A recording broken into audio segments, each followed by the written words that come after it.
I think we've got everybody that's planning on joining here. So first, just want to say thanks to everyone for joining our first, well, wrapping up the year, the Q4 call from 2025 as we roll into 2026. I'm Brian Reese, certified financial planner with Raymond James.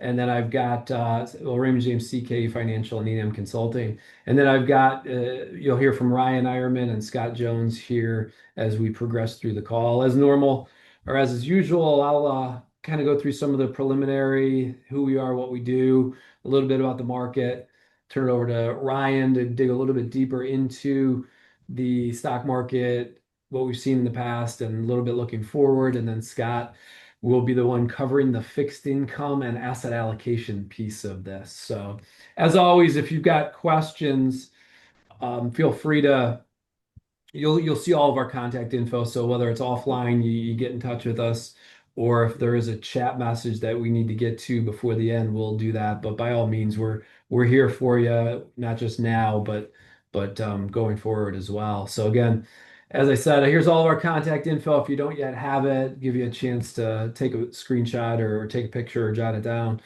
But as most people on the call, if not everyone knows, we're located at Crocker Park in Westlake, full service financial planning team.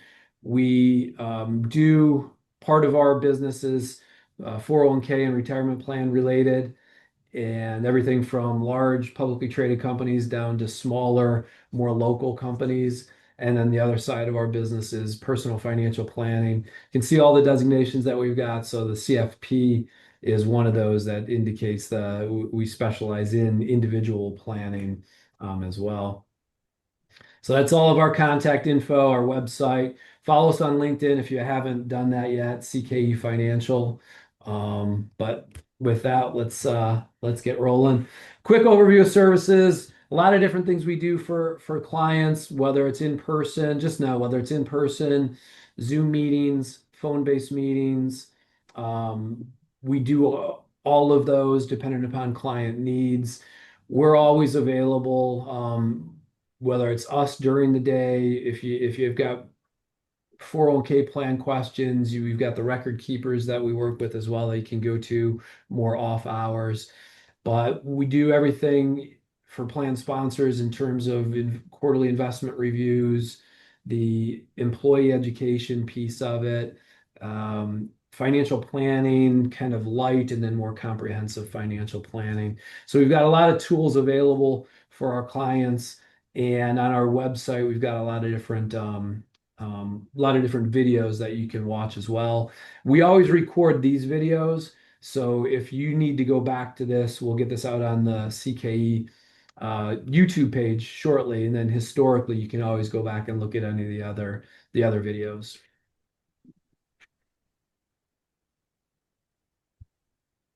All right. So the agenda, market update, key themes, those two by me. Stock market outlook by Ryan, bond market and diversification asset allocation are all going to be done by Mr. Jones at the end. So again, I'll start with the market update. Every single asset class, every major asset class in 2025 delivered standout performance. So across the board, 2025 was a really, really strong year.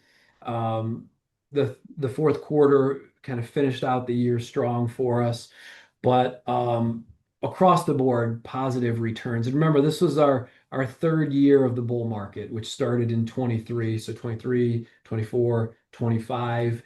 We're hopefully going into the fourth year of the bull market, which we shall see.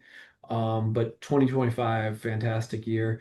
The Dow Jones Industrial Average on the fourth quarter was up 3.59, and then for the year up 13%. The S&P, which I think most people can look at that as a kind of a broad or general, give a general idea of how their portfolios would be doing, because that's a good guide of the overall market. But the S&P was up 2.35 in the fourth quarter and about 16.4 on the year. As a reminder, in April, after the Liberation Day, tariffs were announced. There was a 19% drop in the market back in April. And it was followed up by the quickest turnaround in the history of the market, that 19% was made up, taking only 56 days. So a pretty precipitous drop back in April, and then a real quick bounce back on the S&P. So finished the year up 16.39. The NASDAQ up 2.5% on the quarter, 20% on the year. And then the international index up close to 5% on the quarter. So a nice bump up in the fourth quarter, putting it up over 30% on the year. So both international and emerging markets were up over 30% on the year. So pretty amazing. Overall, in the next column, as far as rates go, overall, most everything or most every rate has been trending down. On the far right, you can see this is the end of 2024.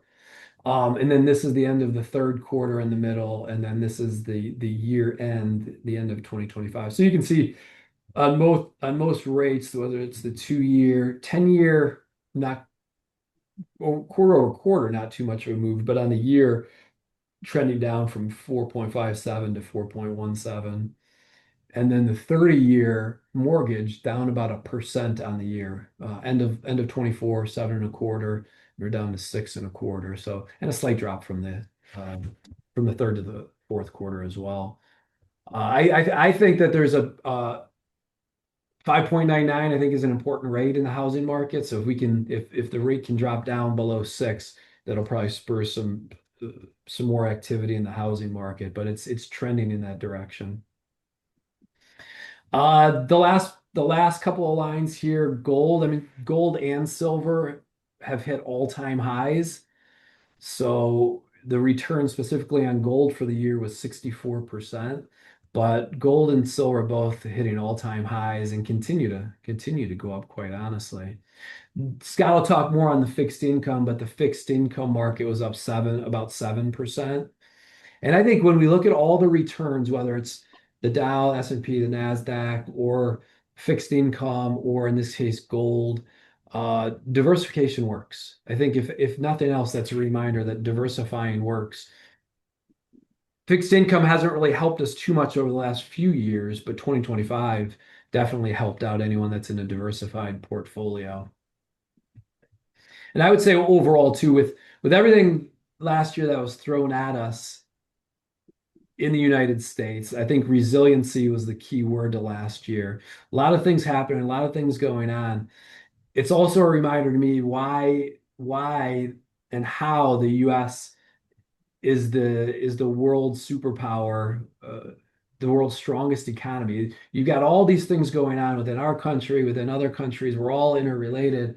And the fact of the matter is the U.S. just keeps moving forward and keeps growing, and continues to be the super economic power in the world. So all good things that we've seen most recently. And then we'll talk a little bit more what we see in the future, but it'd be really nice to pull together a fourth year of the bull market if we can do that.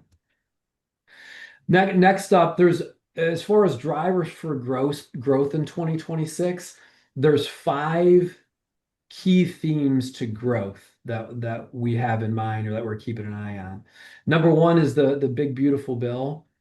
And some of the things that has done for us is, and maybe you've heard some of these things, or depending upon what you do for a living, maybe you know exactly what it means. But no tax on tips, no tax on overtime, an increase in state and local tax deductions, all at the end of the day, putting more money into people's pockets.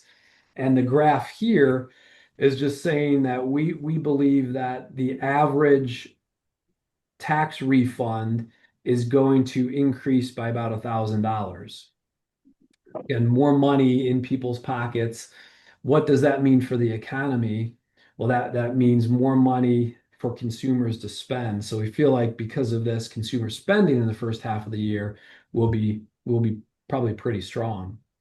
And then in the middle, we're talking about the high-end consumer. So even bigger refunds are expected for these people, which are the top 10% of earners, boosting returns, we think, by as much as on average $15,000. The key to that is, I mean, that's key if you're one of those people, but also half of all spending is done by that top 10% of earners.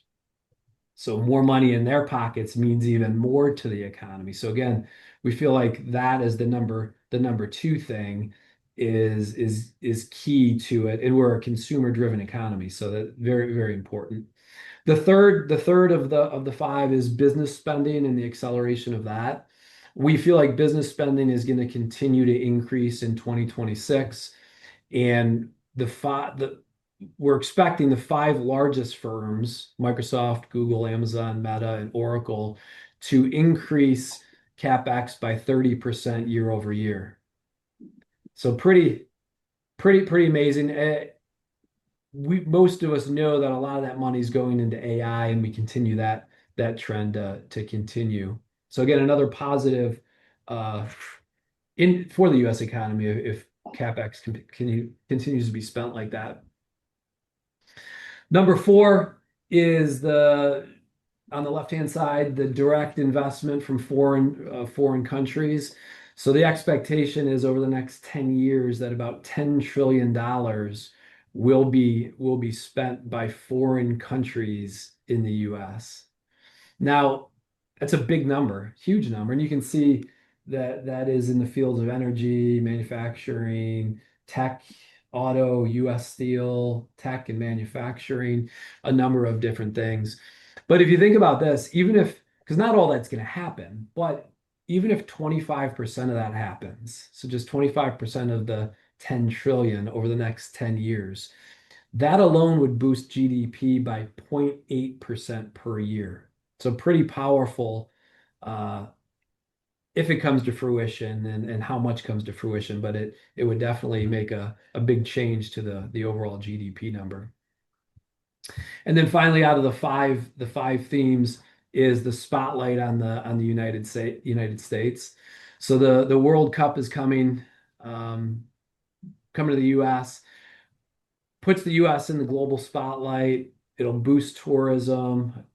Use the spending idea again. It's going to boost spending. So all good things. The American 250th anniversary, so big deal. It's gonna create more interest worldwide, spurring more travel, more tourism, infrastructure improvements. So all good things there. And then the midterm elections a little bit this year will help motivate stability and growth and reinforce economic leadership. So I think some of those 3 points, there's not a policymaker, my opinion on it is there's not a policymaker out there that's going to get in the way of any of those three things. So from a policy standpoint, we should be in a pretty good situation. So those are the five key themes for driving growth in 2026. And then next, Ryan will talk a little bit more about the stock market's past and the Raymond James and our look forward.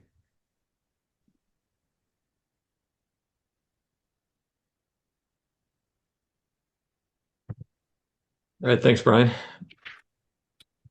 So this is one of our favorite slides. We have this in mostly all of our presentations, but this is the S&P 500, which is the 500 largest U.S. companies going back all the way to 1980.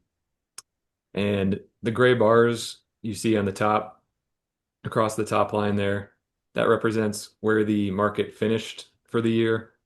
And then below, the red dots you see across the bottom are the low point of the market for the year.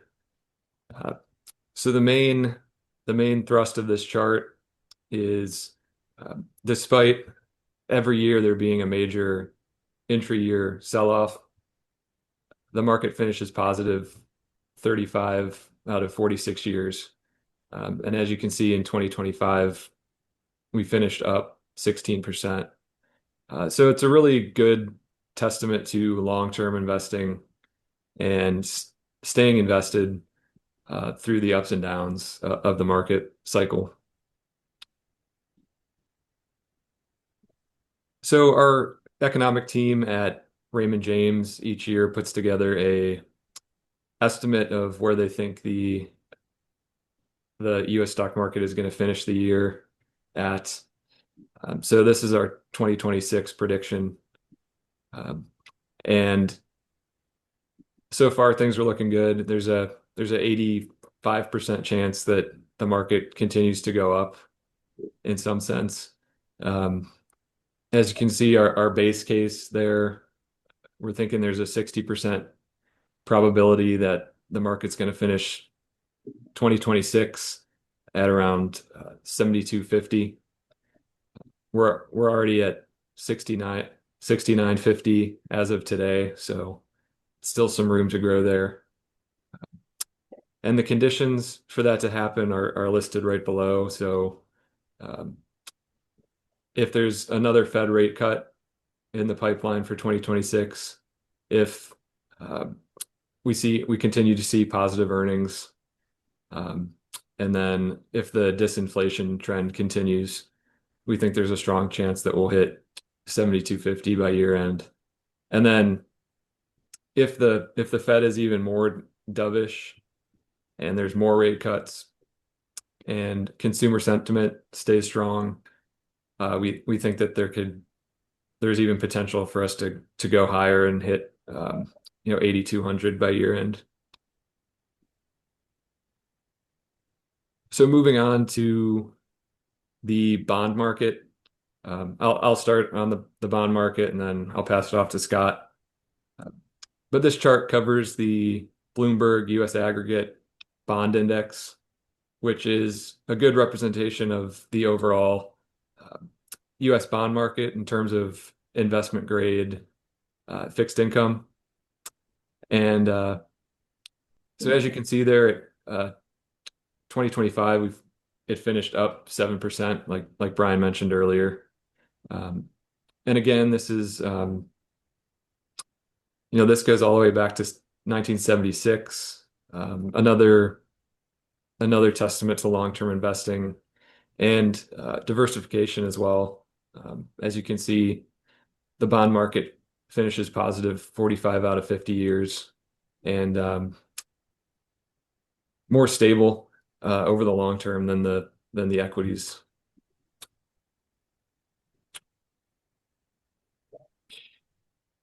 And then our fixed income outlook for 2026, a few things to keep an eye on. There will be a new Fed chair appointment in 2026. So currently Kevin Hassett is the front runner there. So we're keeping an eye on that. And then we're expecting at least one additional Fed rate cut in 2026, if not more. So just a couple things to consider. And then with that, I'll pass it off to Scott to talk about 2025 asset class returns.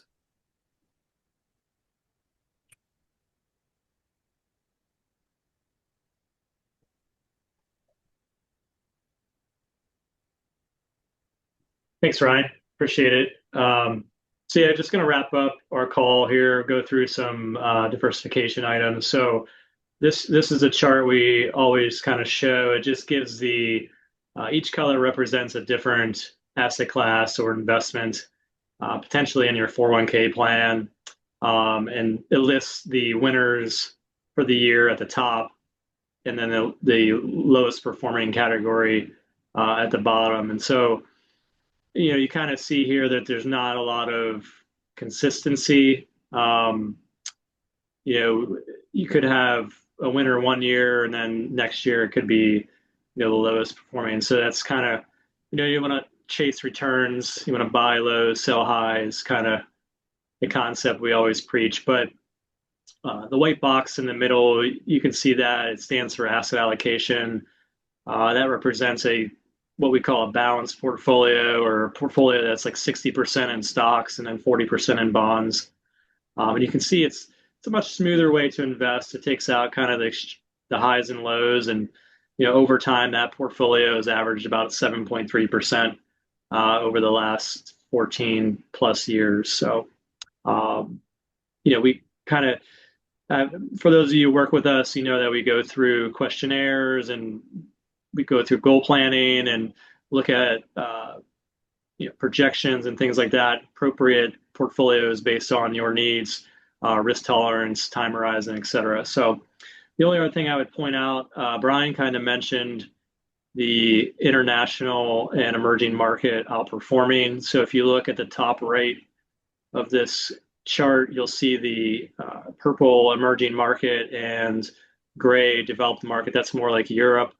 So those did outperform the large cap S&P for the first time in quite some time. We'll have to see if that continues to be the case going forward. But if you look on the far left, the average annual return for large caps US stocks has been about 14%.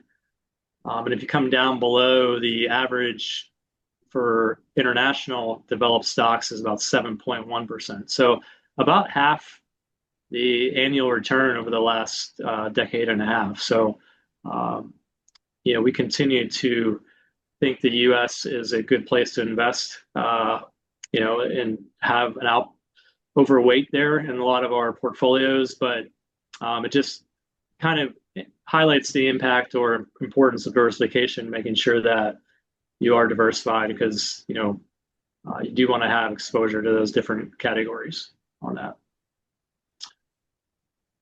Looking next, we always like to show these charts. I think, a lot of times we get questions from investors or employees now saying, well, the market's kind of at an all-time high. Should we continue to put money to work?